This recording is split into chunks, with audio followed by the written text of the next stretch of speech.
अस्सलामुअलैकुम दोस्तों, मैं हूं असलम आलम और आप देख रहे हैं गल्फ़ एक्सपर्ट। कतर में जो क्वारंटीन के लिए होटल का रूम या बेड बुक करते हैं उसका चार्ज किसको देना पड़ता है, वर्कर को या कंपनी को? इसके बारे में कतर का रूल क्या है दोस्तों, आज की वीडियो में हम इसी के बारे में बात करने वाले हैं।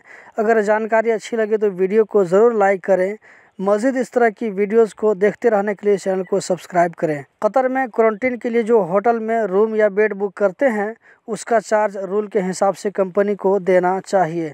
कतर में रूल है कि वर्कर से किसी तरह का कोई चार्ज न लिया जाए। वर्कर के घर से कतर तक जितना तक खर्च आएगा वो सब कंपनी वाले को देना चाहिए।